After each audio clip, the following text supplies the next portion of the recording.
Good morning વિદ્યાર્થી મિત્રો. ચલો આજનો આપણો લેક્ચર છે સ્નેલનો નિયમ. મેં તમને ગયા વખતે કીધું હતું કે આજે આપણે સ્નેલના નિયમ વિશે ચર્ચા કરવાના છીએ.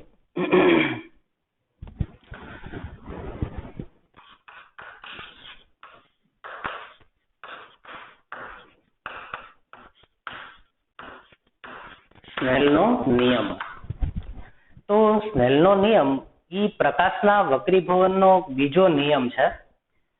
એટલે કે પ્રકાશના વક્રીભવનના જે નિયમો હતા એમાં બે નિયમો આપણે ભણ્યા હતા. આપાત કિરણ, વક્રીભૂત કિરણ, આપાત બિંદુએ સપાટીને દોરેલ લંબ ત્રણેય એક જ સમતલમાં હોય છે.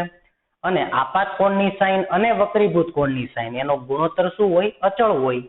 અને એ જે અચળ ગુણોત્તર છે એને જ કહેવાય માધ્યમ એકની સાપેક્ષે માધ્યમ બેનો વક્રીભવનાંક. એ અચળાંક એ આપાત કોણ I ઉપર આધાર રાખતો નથી, કેમ કે જેમ આપાત કોણ બદલાય એમ વક્રીભૂત કોણ પણ બદલાય છે. એ જેથી એ ગુણોત્તર કેવો રહે? અચળ રહી છે. તો આવો કંઈક નિયમ હતો કે sin I upon sin R is equal to n21 અને n21 બરાબર શું હતું? n2 upon n1. હવે જો અહીંયા હું આને ગુણાકાર સ્વરૂપમાં લખી નાખું ગુણોત્તરની બદલે, તો હું આને આમ લખી શકું. જોવો તો n1 sin I બરાબર n2 sin R. બસ આ જ નિયમને સ્નેલના નિયમ તરીકે ઓળખવામાં આવે. સ્નેલના નિયમ પ્રમાણે હું એવું કહી શકું કે ભાઈ કોઈ પણ બિંદુએ જો પ્રકાશનું કિરણ કોઈ એક માધ્યમમાંથી બીજા માધ્યમમાં જતું હોય તો કોઈ પણ બિંદુએ, બંને માધ્યમને છૂટી પાડતી સપાટી માટે જ નહીં પણ કોઈ પણ બિંદુએ જો તમે માધ્યમનો વક્રીભવનાંક અને તે બિંદુએ દોરેલો લંબ સાથે આપાત કિરણે બનાવેલો ખૂણો એ બેનો ગુણાકાર કરશો તો એના ગુણાકારની કિંમત તમને કેવી મળશે? અચળ જ મળશે. એટલે કે કોઈ પણ બિંદુએ તે માધ્યમનો વક્રીભવનાંક અને તે બિંદુએ જે પ્રકાશનું કિરણ છે એને લંબ સાથે જે ખૂણો બનાવ્યો તે માની લો કે ખૂણો છે થીટા, લંબ સાથે બનતો ખૂણો થીટા, તો n sin થીટા એના બરાબર શું હોય છે? અચળ હોય છે. બરાબર, થોડુંક સમજીએ આપણે આ કઈ રીતે. માની લો કે અહીંયા પેલું માધ્યમ n1, અહીંયા બીજું માધ્યમ છે n2, અહીંયા ત્રીજું માધ્યમ છે n3, અહીંયા ચોથું માધ્યમ છે માની લો કે n4. અને પ્રકાશનું ત્રાસુ કિરણ છે એ માની લો કે એક માધ્યમમાંથી બીજા માધ્યમમાં આવતું હોય. માની લો કે પ્રકાશનું કિરણ આ રીતે આવ્યું. ચાલો બરાબર, જો આ રીતે પ્રકાશનું કિરણ આવતું હોય અને n1 કરતા n2 નો વક્રીભવનાંક વધારે છે. શું મેં તમને ભણાવ્યું હતું કે જ્યારે પ્રકાશનું કિરણ પાતળા માધ્યમમાંથી ઘટ માધ્યમમાં જાય તો એ લંબ તરફ વળે, એનાથી ઊંધું ઘટ માધ્યમમાંથી પાતળા માધ્યમમાં જાય તો એ લંબથી દૂર જાય. ફરી વાર બોલો તો મારી હારે. જ્યારે પ્રકાશનું કિરણ ઘટ માધ્યમમાંથી પાતળા માધ્યમમાં જાય તો એ લંબથી દૂર જાય. પાતળા માધ્યમમાંથી ઘટ માધ્યમમાં આવે તો એ પ્રકાશનું કિરણ લંબ તરફ વળે. હવે હું તમને એમ કહું કે ભાઈ દાખલા તરીકે n2 છે એ n1 કરતા વધારે છે. ચાલો તો હવે પ્રકાશનું કિરણ કઈ રીતે ચાલશે? બોલો, ઘટ માધ્યમમાં દાખલ થયું તો એ લંબ તરફ વળશે, સીધે સીધું જવાની બદલે. બરાબર, જવું જોઈએ સીધે સીધું પણ માધ્યમ બદલાવાથી લંબ તરફ વળ્યું. હવે હું તમને એમ કહું છું કે ભાઈ n2 છે એ n3 કરતા વધારે છે. ચાલો તો હવે પ્રકાશનું કિરણ જુઓ તો પાતળા માધ્યમમાં ગયું, પાતળા માધ્યમમાં જાય તો એ લંબથી દૂર તરફ વળશે. એટલે કે સીધે સીધું તો નહીં જાય પણ એ લંબ તરફ વળે કા લંબથી દૂર જાય. આ પાતળું માધ્યમ આવ્યું તો જુઓ તો લંબથી દૂર ગયું. ફરી પાછું માની લો કે અહીંયા આવ્યા તમે n4 માધ્યમમાં અને હું તમને એમ કહું છું કે ભાઈ n4 એ n3 કરતા વધારે છે. ચાલો તો હવે પ્રકાશનું કિરણ કઈ રીતે ગતિ કરશે? તો n4 છે એ વધારે ઘટ માધ્યમ છે, તો વધારે ઘટ માધ્યમ હોય તો એ લંબ તરફ વળશે, સીધે સીધું જવાની બદલે આ રીતે. અને જો અહીંયા હું ખૂણાને નામ આપી દઉં તો માની લો કે આ ખૂણાને હું કહી દઉં θ1, આને હું કહી દઉં θ2. જો આ ખૂણો θ2 હોય તો આ ખૂણો θ2, જો તો અહીંયા z આકાર બન્યો એટલે યુગ્મ કોણો બનશે I θ2. પછી આ ખૂણો θ2 તો આને હું નામ આપી દઉં θ3. જો આ θ3 હોય તો આ પણ θ3, જો તો અહીંયા z આકાર બન્યો યુગ્મ કોણ. અને જો આ θ3 હોય તો આને હું નામ આપી દઉં θ4. ચાલો હું સ્નેલનો નિયમ અહીંયા લગાડું. શું આવશે? સ્નેલનો નિયમ. તો સ્નેલના નિયમ પ્રમાણે કોઈ પણ બિંદુએ આપાત કિરણે અથવા તો પ્રકાશના કિરણે લંબ સાથે બનાવેલો ખૂણો અને તે બિંદુએ વક્રીભવનાંક એનો ગુણાકાર હંમેશા કેવો રહેશે? અચળ જ રહે. જેમ કે હું અહીંયા લગાડું તો બોલો આ બિંદુએ સ્નેલનો નિયમ લગાડવું આ વક્રીભવનાંક માટે તો શું આવશે? n1 sin θ1 n1 sin θ1. તો બોલો બીજા માધ્યમ માટે શું આવશે? વક્રીભવનાંક ગુણ્યા આપાત કોણની સાઈન બરાબર આપાત કોણની સાઈન એના બરાબર વક્રીભવનાંક ગુણ્યા વક્રીભૂત કોણની સાઈન. તો એના બરાબર શું આવશે? n2 sin θ2. પછી જો હું અહીંયા સ્નેલનો નિયમ લગાડું તો શું લખી શકું? તો કે n2 sin θ2 બરાબર n3 sin θ3. તો શું લખી શકાય? એમ n2 sin θ2 બરાબર n3 sin θ3. કેમ કે આના માટે શું થાય? જો તો આ આપાત કિરણ થયું, આ વક્રીભૂત કિરણ થયું, તો વક્રીભવનાંક ગુણ્યા આપાત કોણની સાઈન, પછી બીજું માધ્યમ એનો વક્રીભવનાંક ગુણ્યા વક્રીભૂત કોણની સાઈન. તો n2 sin θ2 બરાબર n3 sin θ3 અહીંયા લખી શકાય. તો n2 sin θ2 બરાબર n3 sin θ3. તો અહીંયા n2 sin θ2 ઓલરેડી છે તો એના બરાબર n3 sin θ3. અને અહીંયા લગાડો તો શું આવશે? સ્નેલનો નિયમ. તો આપાત કિરણ થયું આના માટે તો n3 sin θ3 બરાબર n4 sin θ4.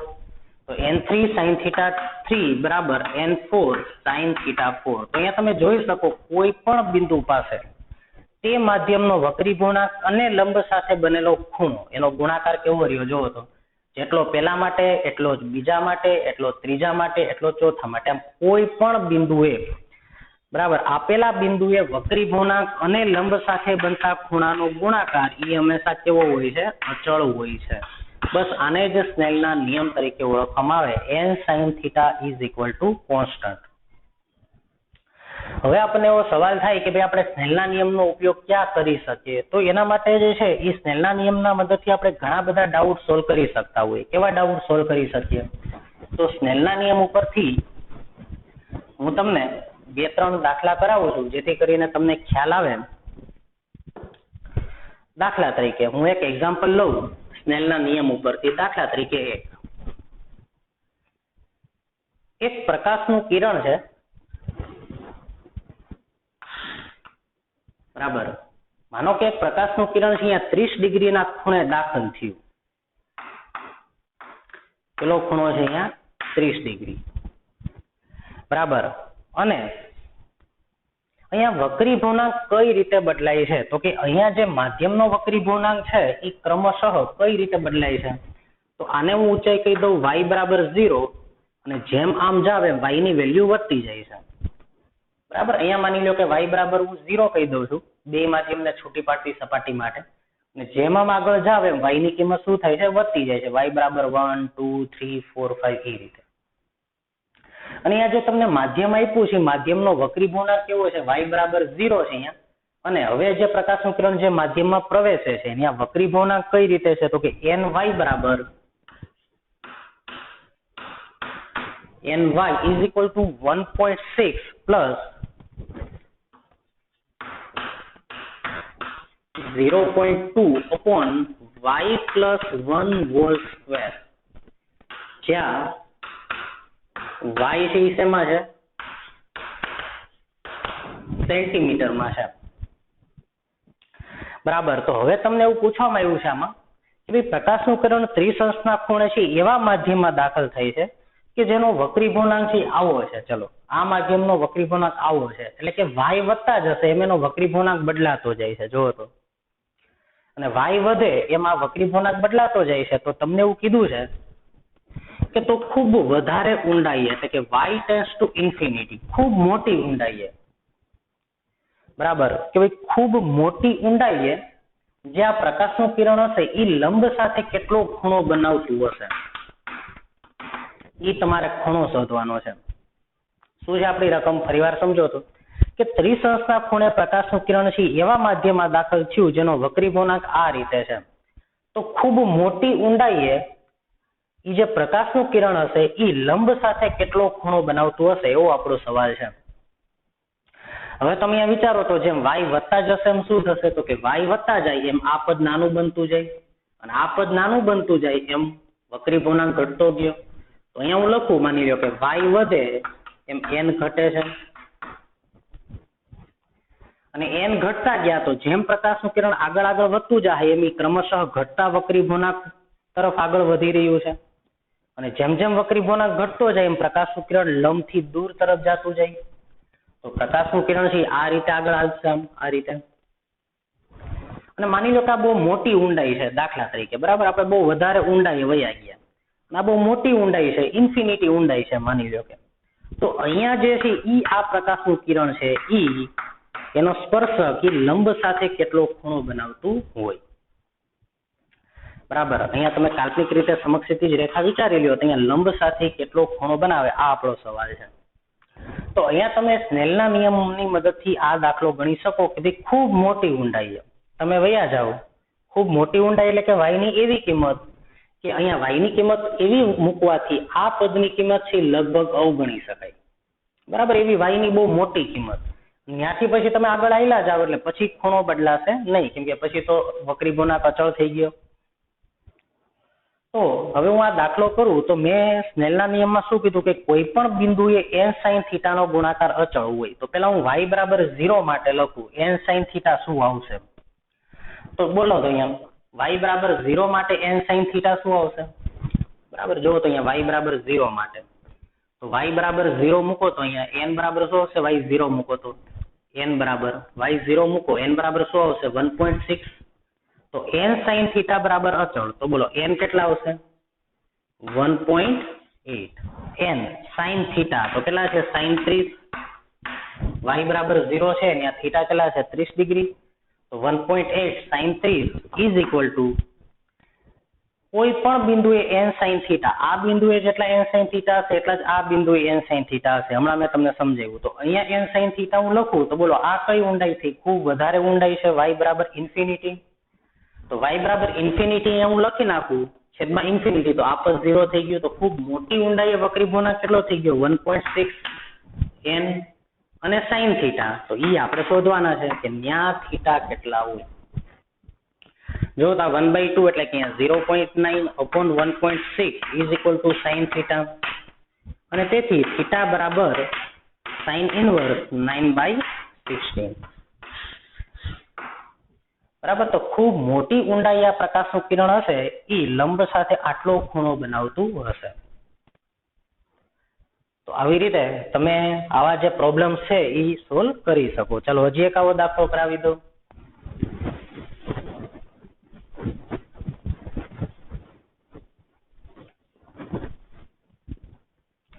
હવે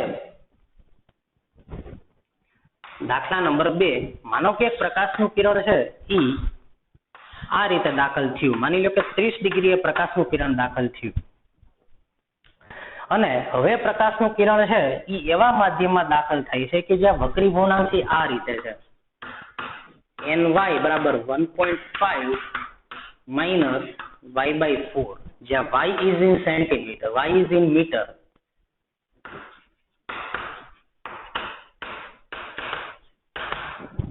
y મીટરમાં છે.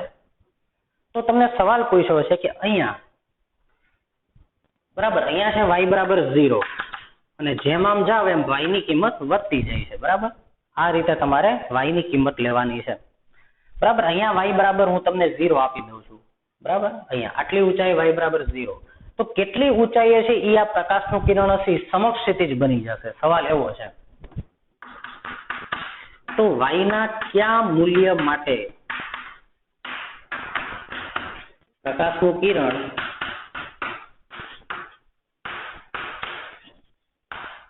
સમક્ષિતિજ બને. હવે પેલા તો સમક્ષિતિજ શું કામ બનશે કિરણ? સમક્ષિતિજ બને એટલે કઈ રીતે? તો કે જાતું હોય આમ અને પછી આમ થઈ જાય આમ, એને સમક્ષિતિજ બેનું કહેવાય. એવું શું કામ થશે? એનું કારણ એ છે, વિચારો અહીંયા y વધે એમ શું થાય, y વધતા જાય એમ જોવો તો n ની કિંમત ઘટતી જશે સૂત્ર ઉપરથી.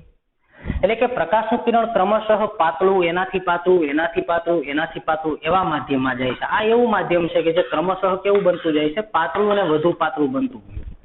અને વધુ ને વધુ જો આ પ્રકાશનું કિરણ પાતળું બનતું જતું હોય, બરાબર, તો પ્રકાશનું કિરણ છે ક્રમશઃ શું થાય, લંબથી દૂર દૂર દૂર જતું જાય. એટલે કે આ કિરણ સીધે સીધું જવાને બદલે આ રીતે ગયું. પછી શું થાય તો કે હું એક લંબ અહીંયા દોરી નાખું તો આ કિરણ છે સીધે સીધું જવાને બદલે હજી આમ ગયું. એક લંબ અહીંયા દોરી નાખું તો આ કિરણ સીધે સીધું જવાને બદલે આ રીતે ગયું. અને એક એવી ઊંડાઈ આવશે કે જ્યાં કિરણ સમક્ષિતિજ બની જાય, એટલે કે આ કિરણ કંઈક આવી રીતે ગતિ કરશે. જુઓ તો આમ આ રીતે. અને હવે આ જુઓ તો કિરણ કેવું બની ગયું? સમક્ષિતિજ. જ્યારે કિરણ સમક્ષિતિજ બને ત્યારે લંબ સાથે કેટલો ખૂણો બનાવે? 90 ડિગ્રીનો ખૂણો બનાવશે. તો એવું કેટલી ઊંડાઈએ થશે, કેટલી ઊંચાઈ એવું થશે, એટલે કે ઈ જે ઊંચાઈએ સમક્ષિતિજ બની જાય ઈ ઊંચાઈ તમારે શોધવાની છે.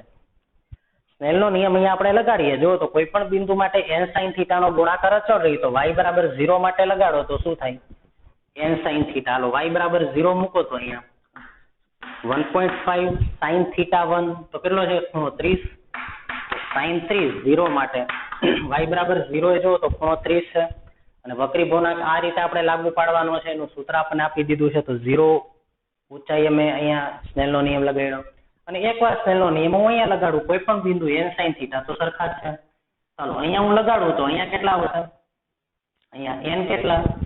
તો કે n છે 1.5 - y/4. આ n થઈ ગયા. અને sin θ તો અહીંયા sin 90, કેમ કે સમક્ષિતિજ કિરણ બની ગયું. કેમ કે ઈ જ y તમારે શોધવાના છે જ્યાં કિરણ સમક્ષિતિજ બને. અને સમક્ષિતિજ બને તો sin θ તો 90 ડિગ્રી થઈ ગયા. તો જો તો અહીંયા 0.75 is equal to 1.5 minus y/4. તો y/4 બરાબર શું આવી ગયું? 0.75. તો y બરાબર કેટલા આવી ગયા? 3 મીટર. તો 3 મીટર ઊંચાઈ આ કિરણ કેવું બની જશે? સમક્ષિતિજ બની જશે. બરાબર. તો આ રીતે આવા દાખલા થઈ શકે સ્નેલના નિયમની મદદથી. હજી એક આપણે આવો દાખલો કરીએ. માનો કે આપણે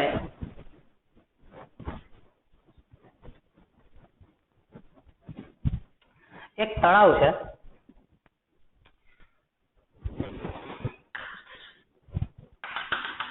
માનો કે એક તળાવ છે આ રીતે.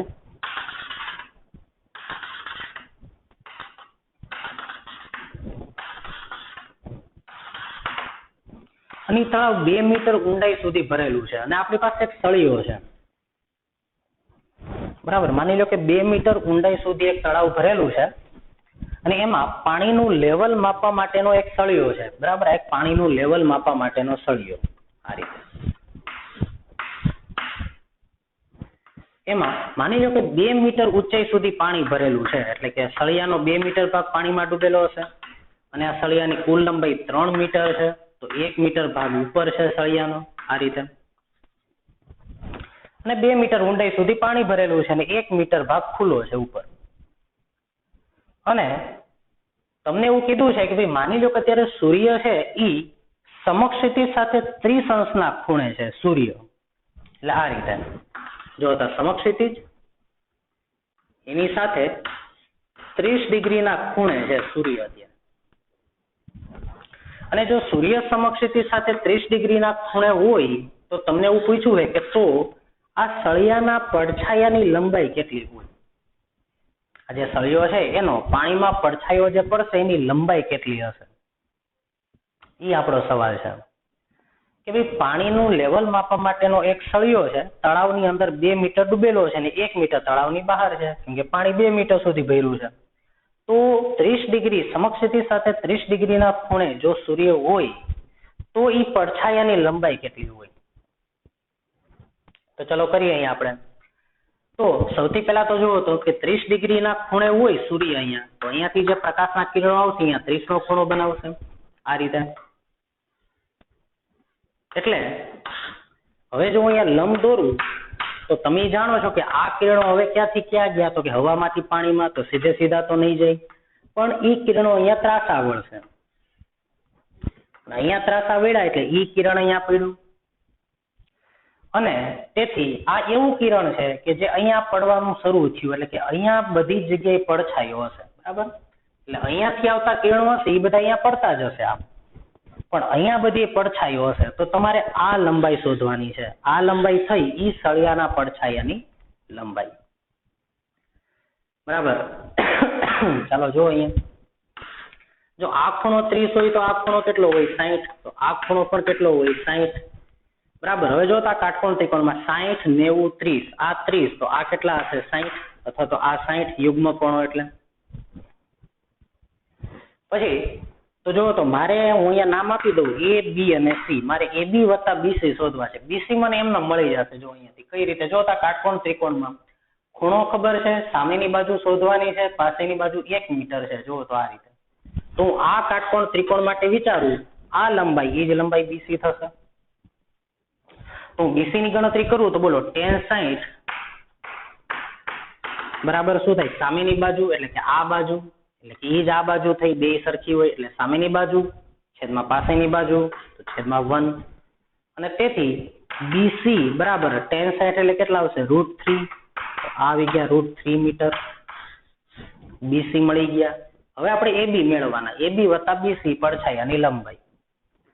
અને આ લંબાઈ કેટલી છે? જુઓ તો આ 2 મીટર, કેમ કે આ 2 મીટર તો આ 2 મીટર. તો મને આ બાજુનું માપ ખબર છે અને મારે એબી શોધવાના છે. એબી શોધવો હોય તો મારી પાસે આ ખૂણો હોવો જોઈએ. જો આ ખૂણો મને મળી જાય, આ ખૂણો, તો tan θ બરાબર શું થાય? સામેની બાજુ ભેગા પાસેની બાજુ, તો સામેની બાજુને કરતા બનાવી લેવાય. તેથી મારે આ ખૂણો શોધવો છે. આ ખૂણો કઈ રીતે મળશે? જો તો આપાત કોણ થયો 60, આ વક્રીભૂત કોણ થયો, તો વક્રીભૂત કોણ શોધવા માટે મારે સ્નેલના નિયમનો ઉપયોગ કરવો પડશે. હાલો બોલો તો n1 sin 60, n1 એટલે અહીંયા હવાનું માધ્યમ છે, અહીંયા કોનું માધ્યમ છે? પાણીનું માધ્યમ છે. અને પાણીનો વક્રીભૂણાંક આપણે લેશું 4/3.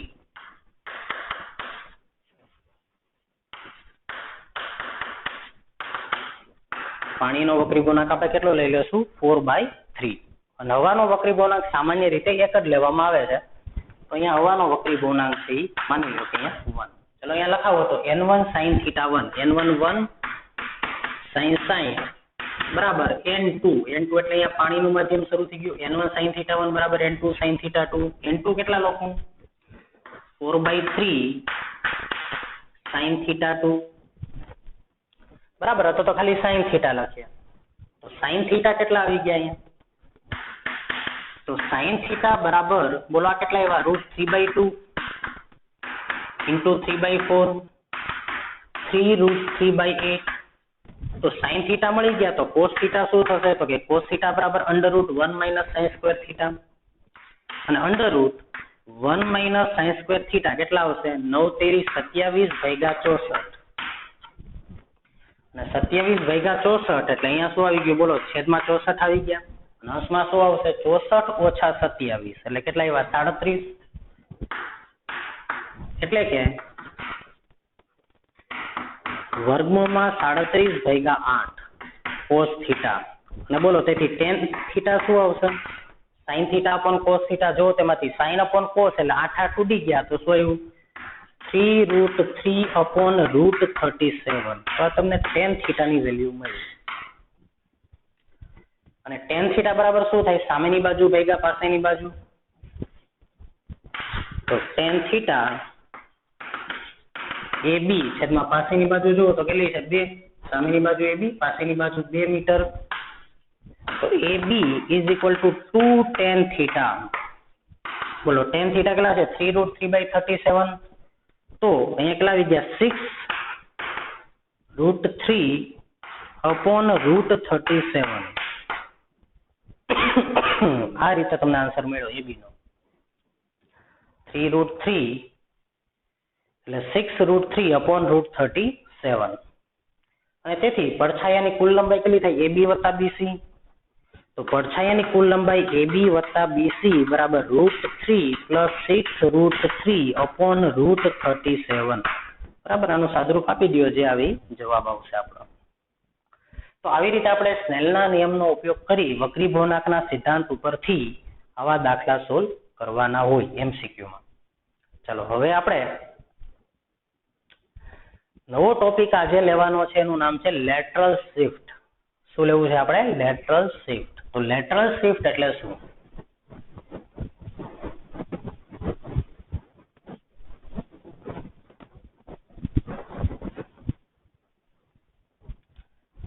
તો આજનો આપણો ટોપિક છે લેટરલ શિફ્ટ.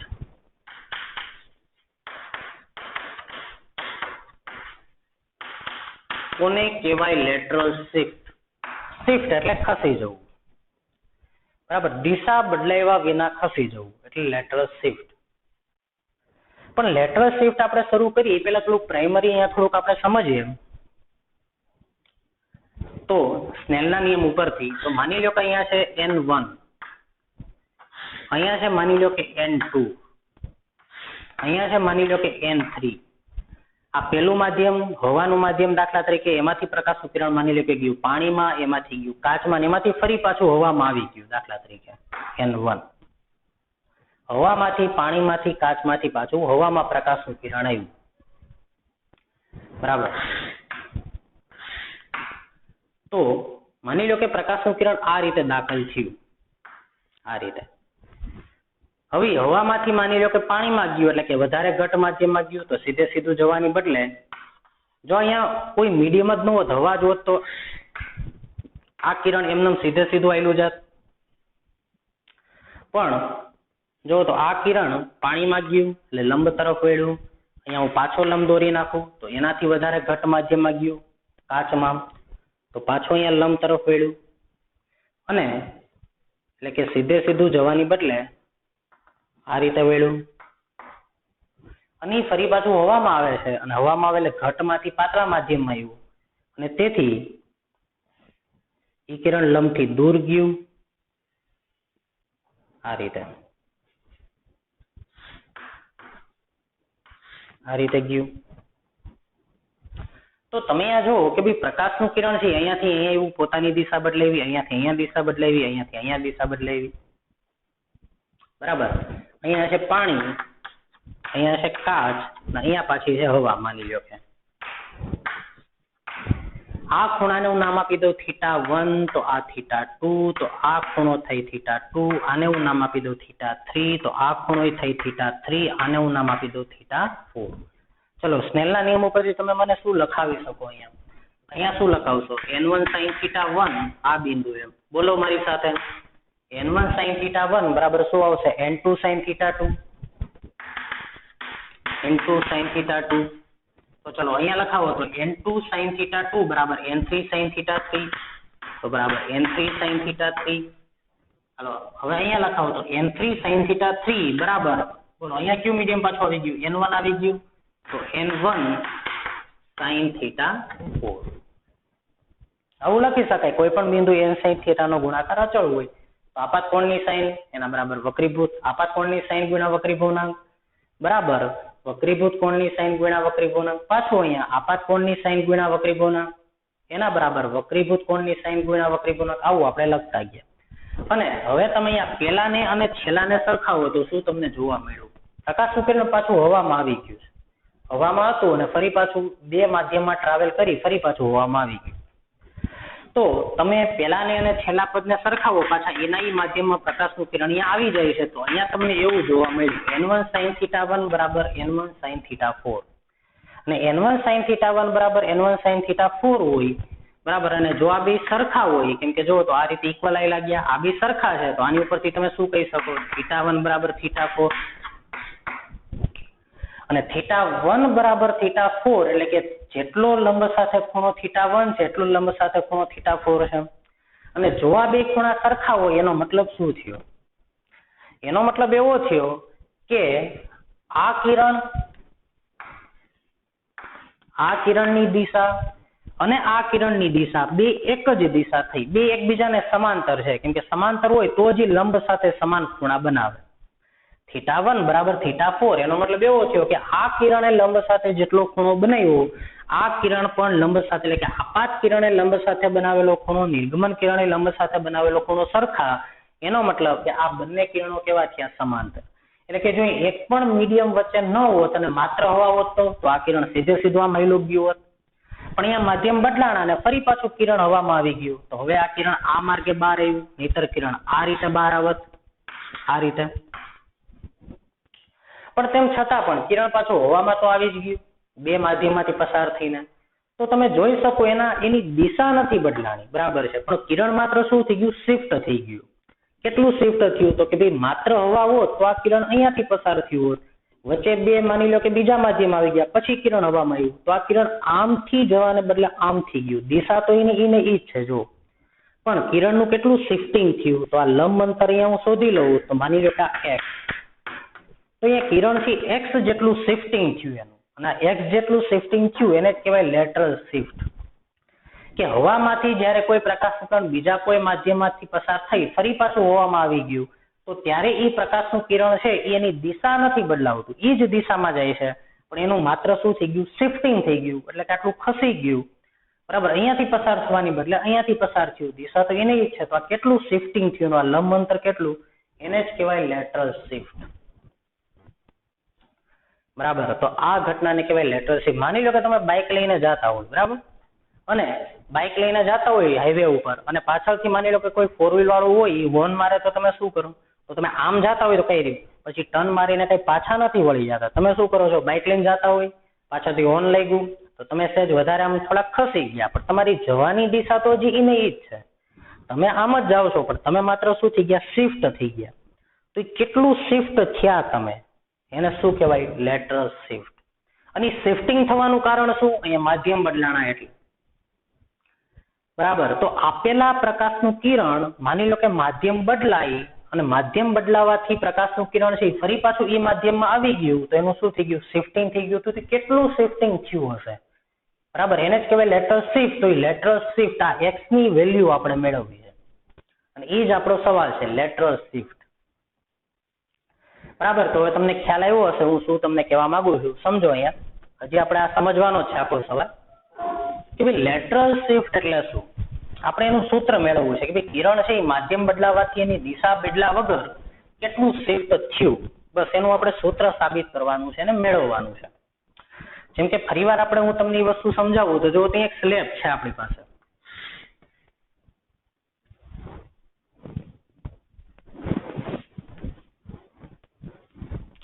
માનો કે અહીંયા મારી પાસે માનો કે ટી જાડાઈનો સ્લેબ છે આપણી પાસે, જેની જાડાઈ કેટલી છે, ટી ફોર થિકનેસ, ટી જાડાઈનો સ્લેબ છે. અને માનો કે અહીંયાથી એક પ્રકાશનું કિરણ દાખલ થયું, હવામાંથી કાચમાં દાખલ થયું, આ કાચના સ્લેબમાં. કાચનો વક્રી ગુણાંક 1.5 હોય, હવાનો વક્રી ગુણાંક 1 હોય. બરાબર, તો આ પ્રકાશનું કિરણ હવામાંથી કાચમાં આવ્યું તો સીધે સીધું એ નહીં જાય. બરાબર, જો અહીંયા સ્લેબ નો હોત તો શું થાત, તો કે આ કિરણ સીધે સીધું આયલું ગયું હોત આ રીતે, આ રીતે. પણ અહીંયાથી સ્લેબ આવી ગયો વચ્ચે, એટલે આ કિરણ સીધે સીધું ન જતા શું થશે, એનું વક્રીભવન થયું, આ રીતે ત્રાસું વળ્યું, પાછું અહીંયા લંબ દોરું,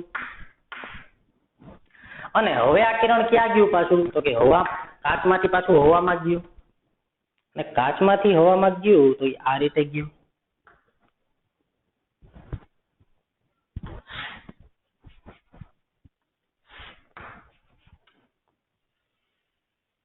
આ રીતે.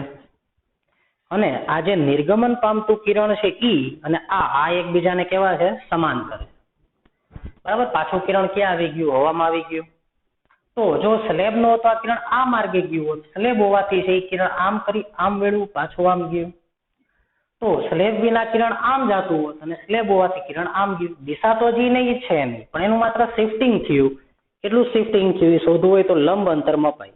તો લંબ અંતરને હું શું નામ આપી દઉં, x. બસ આપણે x નું સૂત્ર અહીંયા સાબિત કરવું છે. બરાબર, આને હું નામ આપી દઉં p, અહીંયા હું નામ આપી દઉં q, pq કિરણ, q થી r, r થી s, આ લંબ દોર્યો, આને હું n નામ આપી દઉં. હવે જો હું આ ખૂણાને θ1 કહેતો હોય તો વક્રીભૂત કોણને હું શું કહી દઉં, θ2. આ ખૂણો થયો θ2. પણ તમે વિચારો કે આ θ1 હોય તો આખો ખૂણો કેટલો થાય, આખો ખૂણો જુઓ તો આખો ખૂણો કેટલો થાય, અભિકોણો થાય, તો આ θ1 તો આખો ખૂણો θ1. પણ આટલો ખૂણો θ2 છે તો આ ખૂણો કેટલો થશે, આટલો ખૂણો, તો આ ખૂણો થશે θ1 - θ2. બરાબર, જો તો આ ખૂણો θ1 તો આખો ખૂણો θ1, પણ આને મેં θ2 કીધા તો આ ખૂણાને મારે θ1 - θ2 કહેવા પડે. હવે આ મેં અહીંયા લંબ દોર્યો છે, 90 ડિગ્રી એંગલ છે અહીંયા. મારે x ની વેલ્યુ શોધવી છે. x એટલે કે rn ની વેલ્યુ શોધવી છે. એ જ આપણું લેટરલ શિફ્ટનું સૂત્ર. તો જો તો ત્રિકોણ QRN માં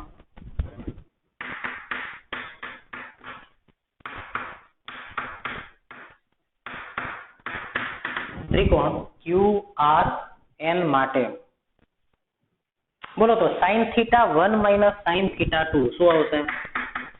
sin θ1 minus θ2 જો તો કાટકોણ ત્રિકોણમાં QRN માં sin θ1 minus θ2 સામેની બાજુ છેદમાં કર્ણ એટલે કે QR. આને હું કીધું પરિણામ નંબર 1. તો મારે QR ની વેલ્યુ મેળવવી છે. તો QR ની વેલ્યુ સ્લેબની જાડાઈ ઉપરથી મળશે. જો તો T એટલે સ્લેબની જાડાઈ છે, બરાબર. તો આને T નામ આપી દઉં. તો જો તો આ કયો ત્રિકોણ થયો? QTR. આ ત્રિકોણ QTR અને ત્રિકોણ QTR માં cos θ2 શું આવશે? cos θ2 પાસેની બાજુ ભેગા કર્ણ. પાસેની બાજુ શું છે? T છેદમાં કર્ણ એટલે QR. પરિણામ નંબર 2. હવે આ પરિણામ નંબર 2 ની કિંમત હું 1 માં મૂકી દઉં. જો તો QR ના ફોર્મમાં પરિણામ નંબર 2 ઉપરથી મને QR મળ્યા. QR શું મળ્યા? T upon cos θ2. QR બરાબર T upon cos θ2. તો અહીંયા હું મૂકી દઉં T upon cos θ2. તો sin θ1 minus θ2 is equal to x cos θ2 upon T. બરાબર. QR ની બદલે મેં શું લખ્યું? T upon cos θ2. બરાબર. તો x cos θ2 upon T. પરિણામ નંબર 1 આ રીતે આવ્યું. બરાબર. અહીંયા હું લખું પરિણામ નંબર 2 ની કિંમત શેમાં મૂકી? પરિણામ નંબર 1 માં મૂકતા આપણે શું શોધવું છે? Lateral shift x. તો ચલો x ને કરતા બનાવો તો શું આવે?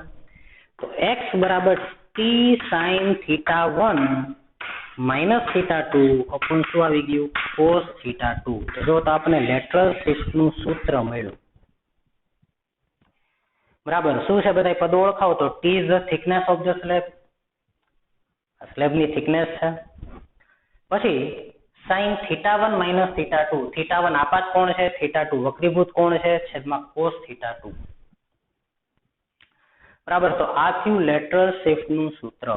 કે ભાઈ ટી જાડાઈના સ્લેબ ઉપર જો પ્રકાશનું કિરણ θ1 ખૂણે આપાત થાય, θ2 ખૂણે વક્રીભૂત થતું હોય તો એમાં લેટરલ શિફ્ટ x કેટલા હશે? કેટલું કિરણ ખસીને આગળ વધશે દિશા બદલાવ્યા વિના?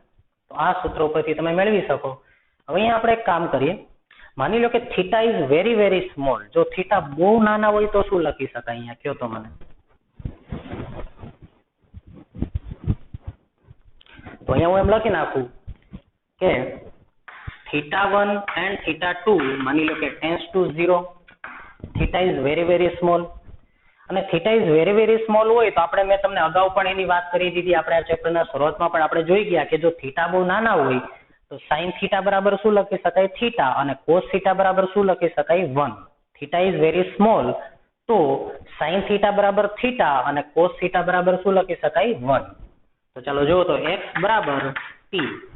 sin θ બરાબર થીટા લખી શકાય તો sin θ1 minus θ2 બરાબર શું લખી શકાય? θ1 minus θ2 છેદમાં cos θ2. Theta is very small તો cos θ બરાબર લઈ શકાય 1.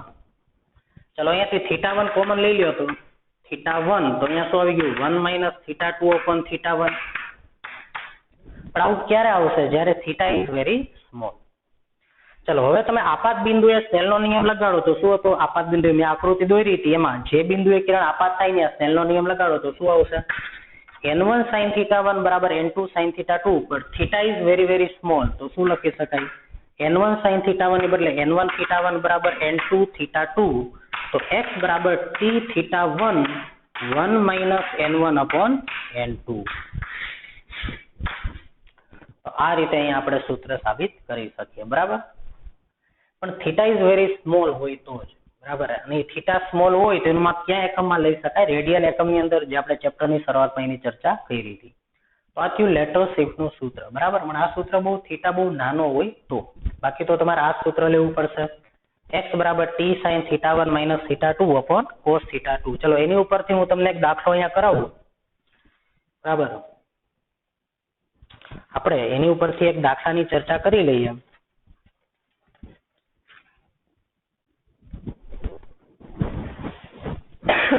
પછી આપણે લેક્ચર પૂરો કરીએ. તો માનો કે આપણે એક આપણને સ્લેબ આપ્યો છે, 20 mm જાડાઈનો એક સ્લેબ આપ્યો છે આપણને.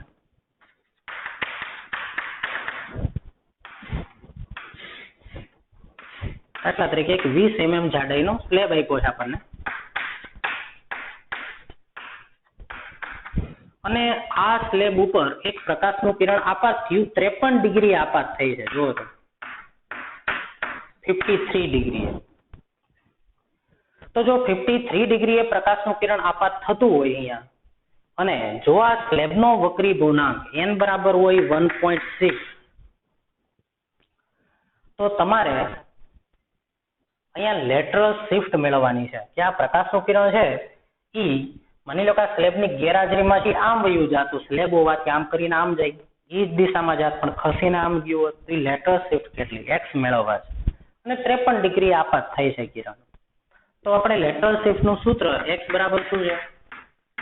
t sin θ1 minus θ2 upon cos θ2. θ1 આપાત કોણ, θ2 વક્રીભૂત કોણ હતા. તો અહીંયા θ1 આપાત કોણ, તો અહીંયા મારે θ2 મેળવવો પડશે. તો માની લો કે આ કિરણ આમ ગયું, તો આ ખૂણાને શું કહેવાય? θ2. સ્નેલના નિયમ ઉપરથી θ2 આપણે મેળવીએ.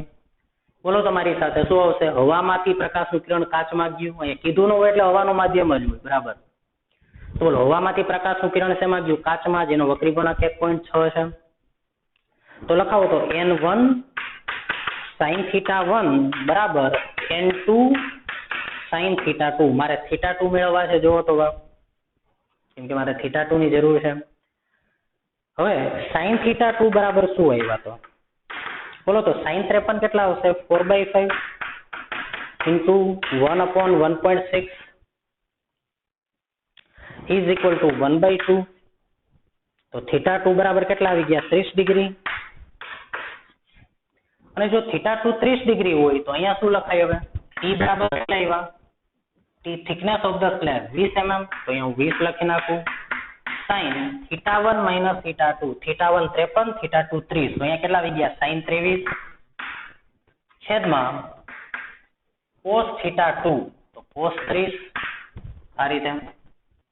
હવે sin 23 ની વેલ્યુ તમે નેચરલ સાઇન ના કોષ્ટકમાંથી જુઓ. cos 30 ની વેલ્યુ આપણે જાણીએ છીએ √3/2, અને આનું સાદુરૂપ આપી દો તો તમને એનો આન્સર મળી જશે 9.023 mm. તો આ આપણને મળી ગઈ લેટરલ શિફ્ટ. તો જો લેટરલ શિફ્ટ ને લઈને દાખલા પૂછાય MCQ, તો આપણે આ રીતે સોલ્વ કરી શકીએ, બરાબર. તો એક દાખલો આપણે લેટરલ શિફ્ટ ને લઈને પણ કરી નાખ્યો. સ્નેલના નિયમ ઉપરથી પણ આપણે દાખલા જોયા પ્રેક્ટિસ માટે. તો આવા દાખલા જો MCQ માં પૂછાય તો આપણે ખ્યાલ આવવો જોઈએ, બરાબર. તો અહીંયા સુધી કરી નાખો. આવતા લેક્ચરમાં આપણે સાચી ઊંડાઈ અને આભાસી ઊંડાઈ એને લગતા દાખલા અને કન્સેપ્ટ આપણે સમજવાના છીએ.